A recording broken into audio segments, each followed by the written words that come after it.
കാണാനും ഈ ത്രിവേണി. അങ്ങനെ ഞങ്ങളിത് പ്രയാഗ്രാജിലെ കുംഭമേള എക്സ്പ്ലോർ ചെയ്തുകൊണ്ടിരിക്കുകയാണ് കേട്ടോ.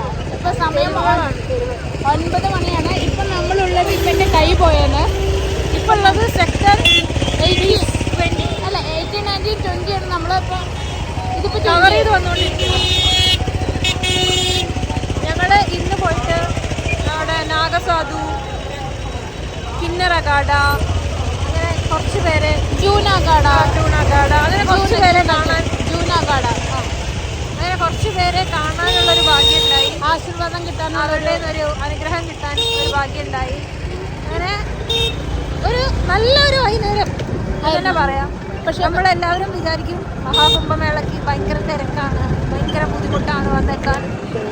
അങ്ങനെ എനിക്ക് തോന്നുന്നില്ല. കാരണം ഞങ്ങളും ട്രാഫിക്കിലൊക്കെ പെടും. കാരണം കുറേ ഫ്രണ്ട്സൊക്കെ പറഞ്ഞ് ട്രാഫിക്കിലൊക്കെ പെടുന്നു പറഞ്ഞിട്ടൊക്കെ ഞങ്ങളും വന്ന്. പക്ഷെ ഞങ്ങളെ സംബന്ധിച്ചിടത്തോളം എല്ലാം പെട്ടെന്ന് ഒരു അപ്രതീക്ഷിതമായിട്ടാണ് നടന്നത്. ഞങ്ങളൊന്നും എക്സ്പെക്ട് ചെയ്യാതെ പല കാര്യങ്ങളും നടന്നു. ഞങ്ങൾ നാളെയാണ് സ്നാനം ഉദ്ദേശിച്ചിട്ടുണ്ടായിരുന്നത്. പക്ഷെ ഭയങ്കര തിരക്കാവുമെന്ന് പറഞ്ഞു. ആ സമയത്ത് നമുക്ക് ഇറങ്ങാൻ പറ്റില്ല. അതുകൊണ്ട് ഇന്ന് വന്നപ്പോൾ തന്നെ ഞങ്ങൾ ത്രിവേണി സ്നാനം ചെയ്തു. പിന്നെ വരാൻ ആഗ്രഹിക്കുന്നവർക്ക് ഒരു കാര്യം പറയാനുള്ളൂ, നിങ്ങൾക്ക് തീർച്ചയായിട്ടും വരാം. ഇത് ഒരു ലൈഫ് ടൈം ഓപ്പർച്യൂണിറ്റിയാണ്. നമ്മുടെ പൂർവികർക്കോ അല്ലെങ്കിൽ നമ്മുടെ ഇനി വരുന്ന ആൾക്കാർക്കോ വരും തലമുറയ്ക്കോ ഒന്നും കാണാൻ പറ്റിയെന്ന് വരില്ല ചിലപ്പോൾ. അപ്പോൾ ഇതൊരു പ്രിവിലേജ് ആയിട്ട് കണക്കാക്കുക. എന്നിട്ട് കഴിയുന്നത്രയും ആൾക്കാർ വരാൻ നോക്കും. പിന്നെ വേറൊരു കാര്യം, വളരെ ഈസി ആയിട്ട് വന്നിട്ട് ത്രിവേണി സംഗമത്തിൽ കുളിക്കാന്നുള്ള വ്യാമോഹത്തിൽ വരുന്നവരാണെന്നുണ്ടെങ്കിൽ ദയവ് ചെയ്ത് വരരുത്. അങ്ങനെ ഒരു ഈസി ആയിട്ട് നിങ്ങൾക്ക് വന്ന് ആക്കാൻ പറ്റുന്ന ഞങ്ങളിപ്പോഴും വിചാരിക്കുന്നത് നമ്മൾ മാത്രം വിചാരിച്ചാൽ പോരാ, നമ്മൾ വരണമെന്ന് ഭഗവാൻ നമ്മളെ കാണുന്നതിന് ഭഗവാനും കൂടെ വിചാരിക്കണം. അല്ലാതെ എത്ര എഫേർട്സ് എടുത്താലും കാര്യമില്ല. ഞങ്ങൾ തന്നെ കുറേ ഘട്ടങ്ങളിലൂടെ കടന്നുപോയ ആൾക്കാരാണ്. സെക്ടർ 20 പോയിക്കൊണ്ടിരിക്കുകയാണ്. ഇപ്പോൾ സമയം എത്ര 9-9:30 കേട്ടോ. ലേശം തണുപ്പുണ്ട്, ജാക്കറ്റ് ഇടാത്തതിൻ്റെ തണുപ്പാണ് കാര്യമാക്കേണ്ടത്. പക്ഷേ തിരക്കൊന്നുമില്ല കണ്ട. ഇത്രയ്ക്കധികം തിരക്കുകളുള്ളൂ. ഓരോ ഏരിയയിലേക്ക് പോകുമ്പോഴും ഇത്രയ്ക്ക് തന്നെയുള്ളൂ. രാവിലെ ഒരു തള്ളുണ്ടായിരുന്നു, അങ്ങനെ പേടിക്കേണ്ട ഒരു കാര്യമൊന്നുമില്ല. അതിൻ്റെ ഒരു തള്ളുണ്ടെന്നേ ഉള്ളൂ. അല്ലാത്ത ഏരിയയിലൊന്നും പ്രശ്നമൊന്നുമില്ല. പക്ഷേ ഇത്തിരി നിന്ന് കഴിഞ്ഞാൽ സുഖമായിട്ട് തൊഴാൻ പറ്റും. 2 തരത്തിലുണ്ട്. ഇവിടെ സംഘത്തിൽ ചെന്ന് കഴിഞ്ഞാൽ ഡയറക്റ്റ് നമുക്ക് മുങ്ങാം. അല്ലാന്നുണ്ടെങ്കിൽ ഏരിയൽ ഘാട്ടിൽ നിന്ന് ബോട്ട് സർവീസസ് ഉണ്ട്. ഏരിയൽ ഘാട്ടിലേക്ക് നിങ്ങൾക്കൊരു ബൈക്ക് വാലേനെ വിളിക്കണമെന്നുണ്ടെങ്കിൽ 1500 കൊടുക്കണമെങ്കിൽ 2 പേർക്ക് നിങ്ങൾക്ക് അവിടേക്ക് പോകാൻ പറ്റും. അതിനുശേഷം ബോട്ടിൽ കയറുമ്പോൾ ഒരാൾക്ക് 1500 കൊടുക്കണമെന്നുണ്ടെങ്കിൽ ഈ ത്രിവേണി സംഘത്തിൽ ചെന്നിറങ്ങി ചെയ്യാൻ പറ്റും. ഞാൻ പറയണമെങ്കിൽ 1500 പോയാലും നിങ്ങളത് അവിടെ പോയി കുളിക്കുന്നതായിരിക്കും നല്ലത്. ഈ സംഘം എന്ന് പറയുന്നത് അവിടെ ഞങ്ങൾ ചെയ്യുമ്പോൾ ഈ ചെളിയും അതും ഇതൊക്കെ എനിക്ക് ഫീൽ ചെയ്തു. സോ ബെറ്റർ നിങ്ങൾ ബോട്ടെടുത്ത് പോകുന്നതായിരിക്കും നല്ലത്. വലിയ തിരക്കൊന്നുമില്ല. രാവിലെ ആ ഒരു ചെറിയൊരു തള്ളിച്ചുണ്ടായിരുന്നു. കണ്ടില്ലേ നിങ്ങൾ?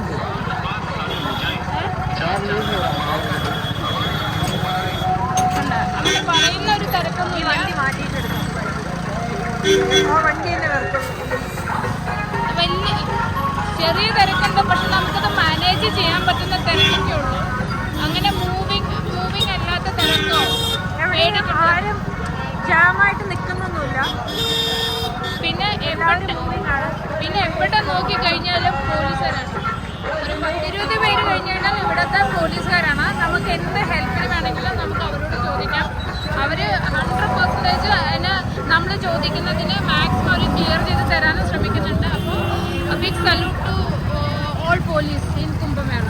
അതൊരു വലിയൊരു സല്യൂട്ടിന് കൊടുക്കണം. കാരണം ദേ ഡിസേർവ് ഇറ്റ്. അങ്ങനെ ഇന്നത്തെ ഞങ്ങളുടെ കലാപരിപാടികളെല്ലാം കഴിഞ്ഞ് അവസാനിപ്പിക്കുകയാണ്. പക്ഷേ ഇന്നത്തെ ഒരു ദിവസം എന്ന് പറഞ്ഞാൽ വളരെ അഭിമാനത്തോട് കൂടിയിട്ടുള്ള ഒരു ദിവസമായിരുന്നു. അതായത് നമ്മുടെ കഴിഞ്ഞ ജനറേഷനോ അതായത് ഇനി വരാൻ പോകുന്ന ജനറേഷനോ പറ്റാത്തൊരു കാര്യം ഞങ്ങൾ ചെയ്തു എന്നുള്ള ഒരു സംതൃപ്തിയോടെയാണ് ഞങ്ങളുടെ ടെൻറ്റിലേക്ക് പോണത്. പിന്നെ മഹാകുംഭിൽ പങ്കെടുക്കുക എന്ന് പറയുന്നത് തന്നെ ഒരു ദൈവാനുഗ്രഹമായിട്ട് തന്നെയാണ് കണക്കാക്കുന്നത്. കാരണം നമ്മളെപ്പോഴും വിചാരിക്കും ഓക്കെ നമുക്ക് എപ്പോഴും എത്തിപ്പെടാൻ പറ്റും എന്ന്. പക്ഷെ അങ്ങനെയല്ല, മൂപ്പരും കൂടെ വിചാരിക്കണം, നമ്മളെ കാണണം എന്ന് ദൈവം കൂടെ വിചാരിച്ചാൽ മാത്രമേ അങ്ങനെ ഒരു കാര്യം കാര്യം നടക്കുള്ളൂ. അല്ലാതെ കുറേ വിഘ്നങ്ങൾ വരും. ഞങ്ങൾക്കും വന്നിട്ടുണ്ട് കുറേ കാര്യങ്ങൾ. ട്രാവലിൻ്റെ പ്രശ്നമായാൽ പോലും ക്യാൻസലേഷൻ, ടിക്കറ്റ് ക്യാൻസലേഷൻ, എൻ മൊമെൻറ്റിലൊക്കെ ടിക്കറ്റ് ക്യാൻസലേഷൻ വന്ന് ഒരുപാട് ബുദ്ധിമുട്ടിയിട്ടുണ്ട്. ആക്സിഡൻ്റ് ആണെങ്കിലും ഇത്രയും തിരക്കിൻ്റെ ഇടയിൽ നമ്മൾ ഒരു ബൈക്ക് റിക്ഷ അങ്ങനെ ചെറിയ ചെറിയ ചെറിയ തട്ടലും മുട്ടലും ഇല്ലാതെ നിന്നിട്ടുള്ള ദിവസങ്ങളൊന്നുമില്ല. എല്ലാ ദിവസവും ഞങ്ങൾ പോകുമ്പോൾ അയ്യോ നാളെ എന്തായിരിക്കും എന്നുള്ള ടെൻഷനോട് കൂടിയാണ്. പക്ഷേ ആ ഒരു ഡേ സ്റ്റാർട്ട് ചെയ്ത് കഴിഞ്ഞ് കിട്ടുന്ന ഒരു സമാധാനം, സന്തോഷം, ഒരു സംതൃപ്തി പറഞ്ഞറിയിക്കാൻ പറ്റും. പിന്നെ ഒരു കാര്യം എന്ന് വെച്ച് കഴിഞ്ഞാൽ ഇത് 1, 2, 3, 4 ദിവസം കൊണ്ട് കണ്ടു തീർക്കാൻ പറ്റുമെന്ന് നിങ്ങൾ വിചാരിക്കേണ്ട. ഒരു സെക്ടർ തന്നെ നിങ്ങൾ നടന്ന് തീരാനായിട്ട് ഒത്തിരി കിലോമീറ്റർ നടക്കേണ്ടി വരും. ഒരു സെക്ടറിന് ഏകദേശം 3 to 4 കിലോമീറ്ററോളം ഇവിടെ ഉണ്ട്. അതിനേക്കാളും വലുതും ഉണ്ട് കേട്ടോ. അപ്പോൾ നമ്മൾ ഗേജൊക്കെ ഉണ്ടെങ്കിൽ പറയേ വേണ്ട, നമുക്ക് ഇവിടെ നിന്ന് തിരിയാനുള്ള സമയം കിട്ടൂല. പിന്നെ ഫുൾ പെയിനോട് കൂടി നാട്ടിപ്പോകും. പിന്നെ ഇങ്ങനെ ഓരോ സെക്ടറും കാണുന്നുണ്ടെങ്കിൽ ഇവിടെ ബൈക്ക് വാലാസിനെ കിട്ടും. അവർ കറക്റ്റായിട്ട് നമ്മളെ അതായത് സെക്ടറിലേക്ക് എത്തിക്കും. ഞങ്ങളിപ്പോൾ ഒരു ബൈക്ക് വാലാനാണ് എടുത്തിരിക്കുന്നത്. ഞങ്ങളുടെ ഫ്രണ്ട്സ് വന്ന് പറഞ്ഞതിൻ്റെ എക്സ്പീരിയൻസിന് പുറത്താണ് നമ്മളിത് എടുത്തത്. നമുക്കിത് ഭയങ്കര യൂസ്ഫുൾ ആയിരുന്നു. അപ്പോൾ നിങ്ങൾ വരുന്നുണ്ടെങ്കിൽ നിങ്ങൾക്കും ഇത് ഉപയോഗപ്പെടുമെന്ന് വിചാരിക്കുന്നു. 34 മണിക്കൂറൊക്കെയാണ് ഞാൻ ട്രാവൽ ചെയ്ത് ഡൽഹിയിൽ നിന്ന് വാരണാസി വന്ന് പിന്നെ കാശി ദേവനെ അന്ന് കാണില്ല എന്ന് വിചാരിച്ചു. പക്ഷേ അത് കാശിയിൽ കാണാൻ പറ്റി. അങ്ങനെ എന്തോ വാരണാസിയുണ്ട്, പ്രയാഗ്രാജിനെ കുറിച്ചൊന്നും പറയാനില്ല. സംഭവിച്ചതെല്ലാം ഞങ്ങളുടെ എക്സ്പെക്റ്റേഷൻ്റെ ഒത്തിരി മുകളിലാണ്. ദൈവാനുഗ്രഹം കൊണ്ട് മാത്രമാണ് കാണാനും തൊഴാനും ഈ ത്രിവേണി സംഗമത്തിൽ വന്നിട്ട് ഇത്രയും ജനക്കൂട്ടങ്ങളുടെ ഇടയിൽ വന്നിട്ട് നമുക്കും അത് ചെയ്യാൻ സാധിച്ചു. അതുപോലെ തന്നെ ഇതിന് ആഗ്രഹിക്കുന്ന ആൾക്കാർ ഒരുപാട് തിരക്കാണെന്ന് പറഞ്ഞിട്ട് മടി പിടിച്ചോ അല്ലെങ്കിൽ മാറിയിരിക്കേണ്ട കാര്യമൊന്നുമില്ല. അതൊരു ഒഴുക്കിനനുസരിച്ച് തിരക്കുണ്ട്, ഇല്ലെന്ന് പറയുന്നില്ല. ബട്ട് എന്നിരുന്നാലും കൂടി ആ തിരക്കിൻ്റെ ആ ഒഴുക്കിനോടൊപ്പം നമുക്കും പോകാൻ പറ്റും. ദൈവം അതിനെന്തായാലും നമ്മളെ ഫുൾ സപ്പോർട്ട് ചെയ്യുന്നതാണ് ഞങ്ങളുടെ എക്സ്പീരിയൻസിൽ നിന്ന് ഞങ്ങൾ പറയുന്നത്. മൊമെന്റ് വരെ നടക്കില്ല എന്ന് വിചാരിച്ച കാര്യങ്ങൾ പെട്ടെന്ന് തന്നെ നടന്ന് ഞങ്ങൾക്ക് എക്സ്പീരിയൻസ് ഉണ്ട്. അത് വാരണാസിയിലും സംഭവിച്ചു, പ്രയാഗ്രാജിലും സംഭവിച്ചു. കാരണം കേദാർനാഥ് കാശി വിശ്വനാഥ് ടെമ്പിളിൽ നമുക്കിത് പോകാൻ പറ്റില്ല എന്ന് വിചാരിച്ച ഒരു നിമിഷം ഉണ്ടായിരുന്നു. പക്ഷെ അതിൻ്റെ അടുത്ത നിമിഷം തന്നെ ഞങ്ങളെ വിളിച്ചുകൊണ്ട് അത് 8 മണിക്കൂർ 9 മണിക്കൂർ നിങ്ങളുടെ ക്യൂവിൽ ഞങ്ങൾ വെറും 1.5 മണിക്കൂറോ 2 മണിക്കൂറോ നിന്നിട്ടുള്ളൂ. എന്നിട്ട് ഞങ്ങൾ കണ്ടു. സോ ആരും വരണമെന്ന് ആഗ്രഹമുള്ള ആൾക്കാർ ആരും ഇനിയിപ്പോൾ മറുത്ത് ചിന്തിക്കേണ്ട കാര്യമില്ല. ഇതൊരു അടിപൊളി എക്സ്പീരിയൻസ് ആണ്. ഇതിങ്ങനെ നമുക്കിങ്ങനെ പറഞ്ഞത് എക്സ്പ്രസ് ചെയ്യാൻ പറ്റും തോന്നില്ല. ഇതിവിടെ വന്നിട്ട് ഫീൽ ചെയ്യാന്നുള്ളതാണ്. അത്രയൊക്കെ ഉള്ളൂ. എന്തായാലും ഞങ്ങളുടെ ഇന്നത്തെ ദിവസം ദൈവാനുഗ്രഹം കൊണ്ട്